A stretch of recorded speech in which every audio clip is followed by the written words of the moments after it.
মোক্ষদা একাদশীর ব্রত মাহাত্ম্য। হিন্দু ধর্মে একাদশী তিথির বিশেষ গুরুত্ব আছে। প্রতি মাসের ২টি একাদশীর মধ্যে অঘ্রাণ মাসের শুক্লপক্ষের একাদশীর নাম হল মোক্ষদা একাদশী। মোক্ষদা একাদশীর দিনটি ভগবান শ্রী বিষ্ণুর উদ্দেশ্যে উৎসর্গীকৃত। বিশ্বাস করা হয় নিষ্ঠা ভরে মোক্ষদা একাদশীর ব্রত পালন করলে সমস্ত পাপ মোচন হয় এবং মুক্তি লাভ হয়।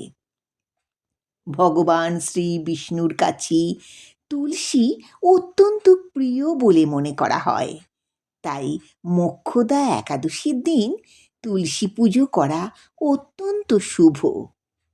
তুলসী দেবীর পুজো করলে সুখ, শান্তি, সমৃদ্ধি এবং ইতিবাচক শক্তি লাভ করা যায়।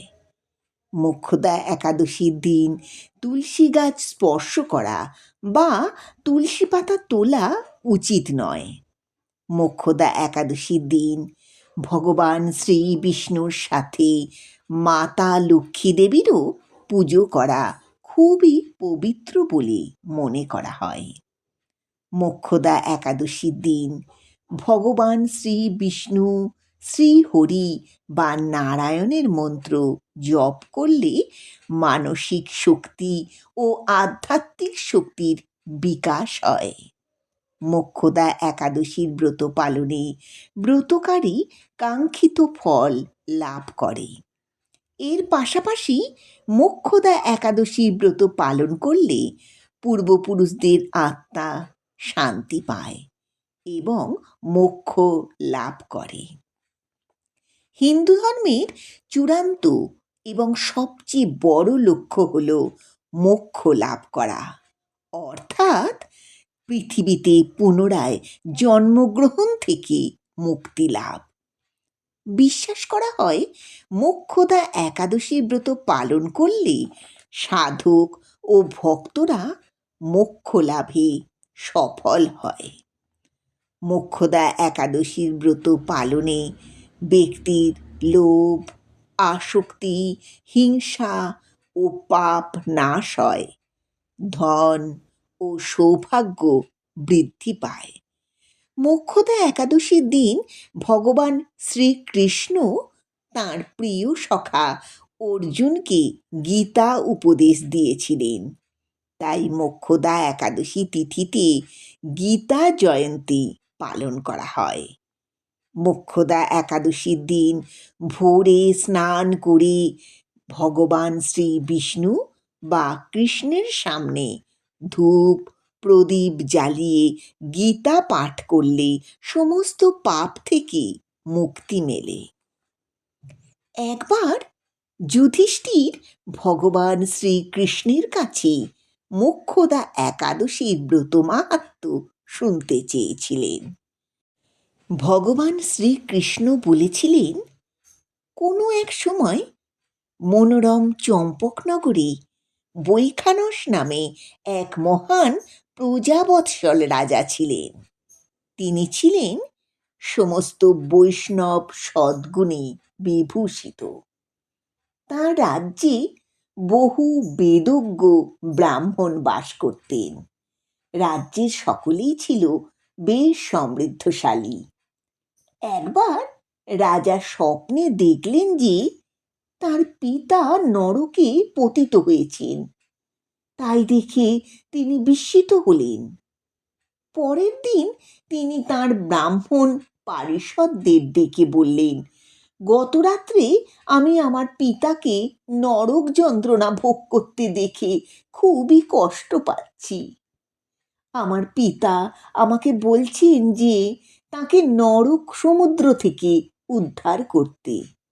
আমি একদমই শান্তি পাচ্ছি না। আমার পূর্বপুরুষদের মুক্তি লাভের উপায় আমাকে বলুন। আমার পূর্বপুরুষেরা যদি নরক যন্ত্রণা ভোগ করে, তাহলে আমার মতো পুত্র থেকে লাভ কি? তখন ব্রাহ্মণকুল রাজাকে বললেন, হে মহারাজ, আপনার রাজ্যের কাছেই ত্রিকালজ্ঞ মহর্ষি পর্বতমুনির আশ্রম আছে।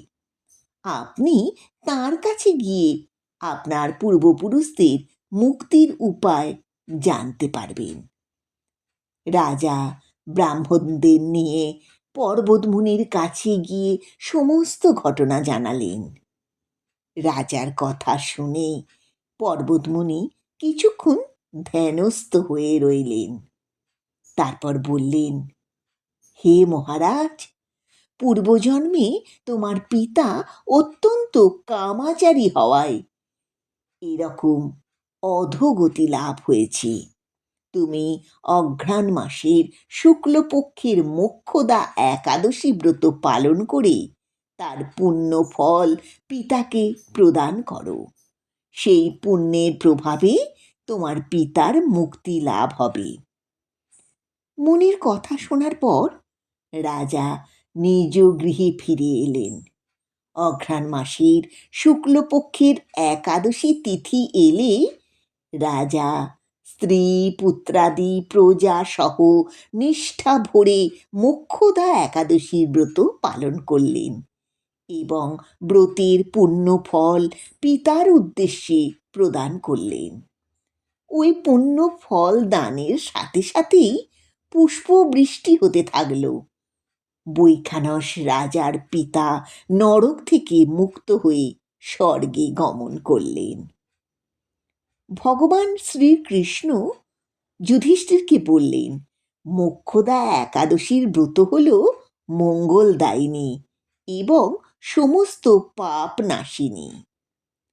2025 সালের মোক্ষদা একাদশীর তিথি শুরু হবে 30শে নভেম্বর বা 13ই অঘ্রাণ সন্ধ্যা 9:28 মোক্ষদা একাদশীর তিথি শেষ হবে 1 ডিসেম্বর 14ই অঘ্রাণ সন্ধ্যা 7:01 উদয় তিথি অনুসারে মোক্ষদা একাদশী ব্রত পালন করা হবে 1 ডিসেম্বর।